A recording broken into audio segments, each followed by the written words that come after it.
الشیطان الرجیم بسم اللہ الرحمن الرحیم جزا اللہ عنا سیدنا محمد صلی اللہ علیہ وسلم وآلہ۔ السلام علیکم معزز سامعین، آج پھر حاضر ہیں آپ کے سامنے چینل ٹرو پیٹریٹ کے ساتھ کتاب تذکرہ حسین شہزادہ کونین علیہ السلام کے ساتھ۔ یہ کتاب لکھی ہے میرے پیر و مرشد حضرت ابو انیس محمد برکت علی لدھیانوی قدس سر العزیز نے۔ یہ کتاب میں آپ کے سامنے پڑھ کر پیش کر رہا ہوں۔ اللہ تعالیٰ نے مجھے سعادت بخشی ہے، اللہ کا شکر، اس نے مجھے سعادت بخشی ہے، میں پڑھ کر پیش کر رہا ہوں۔ جن دوستوں نے ابھی تک میرا چینل ٹرو پیٹریٹ سبسکرائب نہیں کیا، ان دوستوں سے گزارش ہے کہ میرا چینل ٹرو پیٹریٹ سبسکرائب کریں تاکہ میری اچھی ویڈیوز آپ تک جلد از جلد پہنچیں۔ اور اس کے ساتھ ہی میرا دوسرا چینل ہے لہندہ پنجاب سونا پنجاب۔ جن دوستوں نے ابھی تک یہ بھی سبسکرائب نہیں کیا، سب سے پہلے میرے چینل لہندے پنجاب سونے پنجاب کو سبسکرائب کریں۔ میری شروع کرتے ہیں پڑھنا بھی۔ اعوذ باللہ من الشیطان الرجیم بسم اللہ الرحمن الرحیم۔ الصلاۃ والسلام علیک یا رسول اللہ، الصلاۃ والسلام علیک یا ابن رسول اللہ۔ پیج نمبر 72 سے پڑھنا شروع کریں گے جی۔ آج قسط نمبر 11، مارکہ حق و باطل۔ حق اور باطل کی آویزش ازل سے ہے اور ابد تک جاری رہے گی۔ اگرچہ اس کھیل میں ہر دور میں چہرے تبدیل ہوتے رہے ہیں، لیکن مقصدیت میں کہیں فرق نہیں آتا۔ وہی نظائر و عبائر، وہی درس عبرت و حریت، وہی پیغام وفا و دگا، وہی تمثیل جرأت و عزیمت، وہی عظمت کردار و اخلاص جو روز ازل سے اس مارکہ حق و باطل میں تاریخ کے عنوان تراشتی رہی، آج بھی قائم ہے اور رہتی دنیا تک قائم رہے گی۔ لیکن اس تمام تر تاریخی سفر میں جو قدر مشترک نظر آتی ہے وہ یہ ہے کہ باطل کے پاس سیم و زر تھا، تاج و تخت تھا، اقتدار و اختیار تھا، فوج و سپاہ تھی، وسائل دنیا پر اس کا قبضہ تھا، جس نے بالعموم اس کے دماغ میں یوں فطور پیدا کیا کہ وہ اپنی بے مایا ہستی کو بول کر انا ربکم الاعلی کا راگ الاپنے لگا۔ دوسری طرف حق جب بھی آیا بے سر و سمانی کے عالم میں آیا۔ اس کے پاس سیم و زر کی بجائے فقر و فاقہ تھا، تاج و تخت کی بجائے گلیم اور بوریا تھا، اقتدار و اختیار کی بجائے عجز و انکسار تھا، فوج و سپاہ کے مقابل یکا و تنہا تھا۔ البتہ اس کے پاس جو سرمایہ تھا وہ کجلاہوں سے بھی فضول تھا۔ اس کی نگاہوں میں مادی وسائل ذلیل اور فانی وسائل تھے۔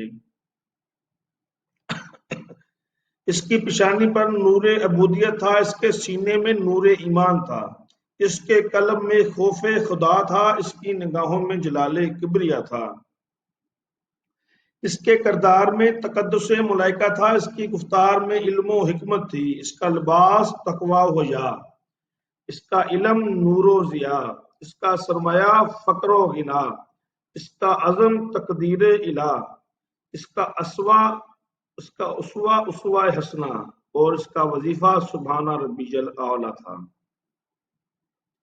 زیست کے یہ دونوں کردار ہر دور میں اپنا اپنا فرض انجام دیتے نظر آتے ہیں، کبھی ابراہیم علیہ السلام اور نمرود کی صورت میں تو کبھی موسیٰ علیہ السلام اور فرعون کے روپ میں، کہیں مکہ اور طائف کی سنگلاخ وادیوں میں تو کہیں کربلا کے تپتے ریگزاروں میں۔ ہر دور میں باطل نے چاہا کہ حق کی آواز کو دبا دیا جائے، حد نگاہ تک نظروں کو جھلسا دینے والی خوفناک آگ میں حق کو جھونک ڈالا، لیکن سوائے ندامت کے اس سے کچھ ہاتھ نہ آیا۔ آگ گلزار بن گئی اور حق کی آواز کانوں سے گزر کر سینوں میں اتر گئی۔ ملت ابراہیمی قیامت تک کے لیے پائندہ ہو گئی۔ فرعون نے چاہا حق کو نیل کی متلاطم لہروں میں دفن کر دیا جائے، لیکن نیل ضرب کلیمی کی تاب نہ لا سکا اور راستہ چھوڑ دیا۔ البتہ فرعون اور اس کی سپاہ کو ضرور اس نے اپنے دامن میں سمیٹ لیا۔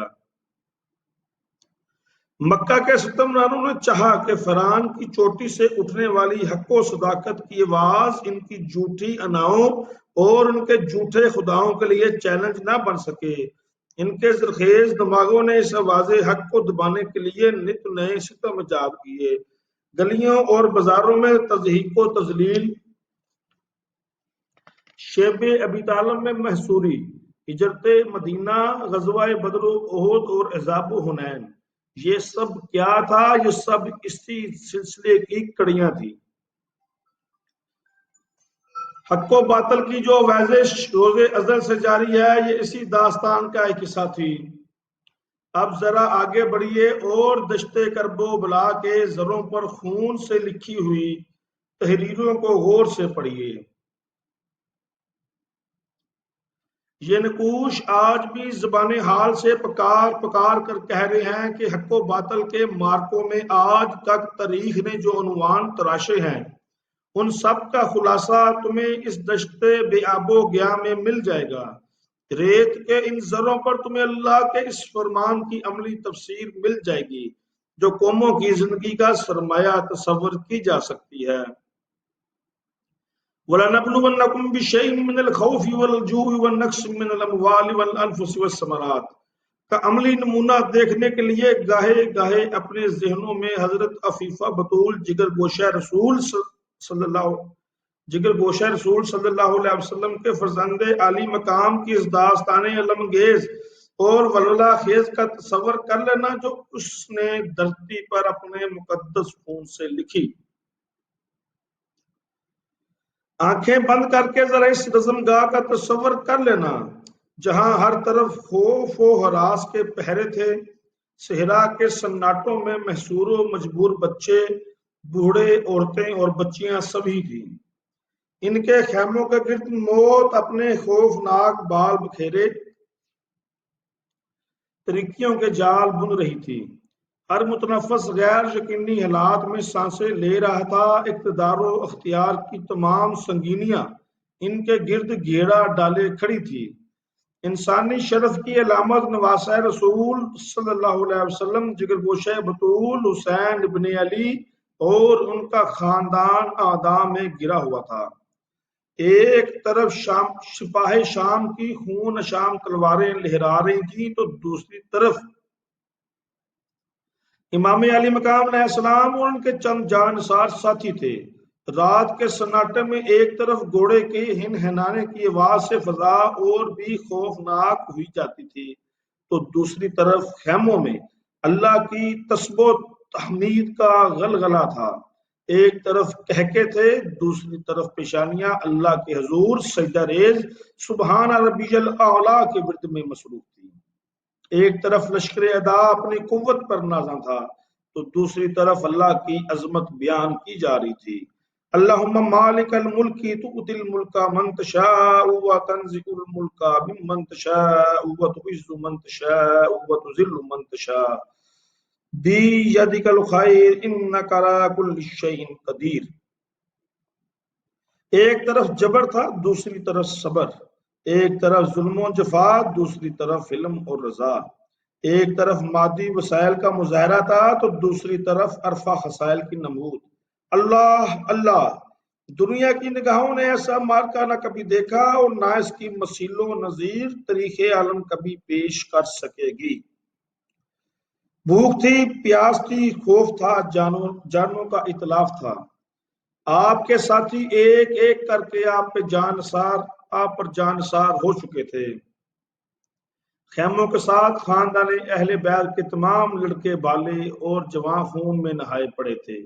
یہ سب کچھ حسین علیہ السلام کی نگاہوں کے سامنے تھا، لیکن آج اگر حسین علیہ السلام اس مارکے میں باطل کے لیے ایک چیلنج نہ بنتے تو رہتی دنیا تک حق و باطل کی تمیز اٹھ جاتی، اور پھر حسین علیہ السلام سے بڑھ کر اور کون اس ذمہ داری کو قبول کر سکتا تھا۔ انہوں نے پوری جرت اور جوان مردی سے اس ذمہ داری کو نبھایا، اپنا سب کچھ اپنے ہاتھوں سے کربلا میں لٹا دیا۔ اپنے جوان اور ہم شبیر رسول صلی اللہ علیہ وسلم بیٹے علی اکبر رضی اللہ تعالیٰ عنہ کی نعش کو اپنی آنکھوں کے سامنے تپتی ریت پر تڑپتے دیکھا، اپنی آغوش میں مسکراتے ہوئے علی اصغر رضی اللہ تعالیٰ عنہ کو دم توڑتے برداشت کیا۔ اپنے بھائی کی امانت قاسم رضی اللہ تعالیٰ عنہ جان باز کو اپنی زبان سے میدان جنگ میں کود جانے کی اجازت دی اور پھر اس کے لاشے کو سمیٹ کر لائے۔ اپنی بہن کو زینب جیسی عظیم اور باکردار ماں جائی بہن کو اپنی مرضی سے جگر کے ٹکڑوں کا داغ برداشت کرتے دیکھا۔ عباس رضی اللہ تعالیٰ عنہ جیسے بھائی کی مفارقت کی پرواہ نہ کی۔ اپنے بیمار بیٹے زین العابدین، اپنی نازوں پلی بیٹی سکینہ، اپنی محبوب بیوی، ماں جائی بہن اور خاندان کے بقیت السیف افراد کو دشت و کرب و بلا میں بے کس و بے سہارا چھوڑ کر اپنے آپ کو راہ حق میں قربان کر دیا۔ آپ علیہ السلام جانتے تھے کہ اپنے فرض کو پورا کر رہے ہیں، اپنے نانا صلی اللہ علیہ وسلم کی امت کے لیے تلاش حق کی منزل میں نشان راہ متعین کر رہے ہیں۔ ان کا یہی اصرار، ان کی یہی جان سپردگی، ان کی یہی قربانی جادہ حق کے رہردوں کے لیے مینار نور اور نشان منزل ہے۔ حسین علیہ السلام جانتے تھے کہ لا الہ کی بنیاد پر ہی الا اللہ کا محل تعمیر ہو سکتا ہے۔ انہوں نے اپنی تمام عزیز ترین متاع زیست کو لا الہ کی تہ کے نیچے رکھ دیا، مال لٹا دیا، اولاد کو قربان کر ڈالا، ناموس کو اللہ کے توکل پہ چھوڑ کر اپنی جان عزیز کو بھی تہ تہ رکھ دیا تاکہ الا اللہ کی راہیں روشن ہو جائیں۔ جبر و اختیار، حرص و حوص، طلب جاہ و حشمت، حب دنیا، ان سب بتوں کو لا الہ کی تہ بے نیام سے کاٹ کر دھر دیا تاکہ الا اللہ کی منزل تک پہنچنے کے لیے کوئی رکاوٹ باقی نہ رہے۔ جبھی تو خواجہ اجمیر رحمت اللہ علیہ نے فرمایا، شاہ است حسین بادشاہ است حسین، دین است حسین دین پناہ است حسین، سرداد نداد دست در دست یزید، حقا کے بنا لا الہ است حسین۔ گو حسین علیہ السلام کو اس مارکے میں بظاہر شکست ہوئی، لیکن کیا واقعی وہ یہ جنگ ہار گئے؟ کیا واقعی باطل اپنے عزائم میں کامیاب ہو گیا؟ نہیں، حسین علیہ السلام ہار کر بھی بازی جیت گئے، جبکہ یزید جیت کر بھی ہار گیا۔ حسین علیہ السلام کی شکست نے زندگی کے شرف کو عزت اور پائندگی بخش دی، جبکہ یزید کی قوت اور بالادستی ہمیشہ کے لیے ذلت و رسوائی کی علامت ٹھہری۔ آج کون سی زبان ہے جس نے یزید کی موت پر کبھی تعصب کے دو کلمات خیر بھی کہے ہوں، جبکہ حسین علیہ السلام کا تذکرہ ہر زبان پر جاری ہے اور قیامت تک جاری رہے گا۔ آج نمرود اور فرعون کے قصے صرف عبرت کے لیے دہرائے جاتے ہیں، جبکہ ابراہیم اور موسیٰ علیہ السلام کے اذکار سے دلوں کو منور کیا جاتا ہے۔ آج تک نہ کوئی فرعون پر رویا، نہ نمرود پر، نہ یزید پر، جبکہ حسین علیہ السلام پر کیے جانے والے گریہ اور غم حسین میں بہائے جانے والے آنسوؤں کو اگر یکجا کر لیا جائے تو ایک قیامت برپا ہو جائے گی، طوفان نوح امڈ آئے۔ آج زندہ ہے تو حسین علیہ السلام کا نام، آج پائندہ ہے تو حسین علیہ السلام کا پیغام، اور یہ نام اور پیغام رہتی دنیا تک مینارہ نور کی صورت جلوہ گر رہے گا۔ ماشاءاللہ، عزم جب بھی نکلا اللہ ہی کی حمایت میں نکلا، تنے تنہا نکلا، بے سر و سامان نکلا، حسبن اللہ کو مان کر نکلا، نعم الوکیل کو جان کر نکلا، اور اللہ نے بھی عزم کی حمایت کی، پوری حمایت کی حد کر دی۔ ماشاءاللہ، عزم اللہ کی قوت ہے، اللہ کی قوت کے سامنے ہر قوت ہیچ ہے۔ عزم اللہ کی عزت ہے اور اللہ اسے کسی بھی حال میں کبھی گرنے نہیں دیتا۔ عزم اللہ کی قدرت ہے، تقدیر بن کر عزم پہ چھا جاتا ہے۔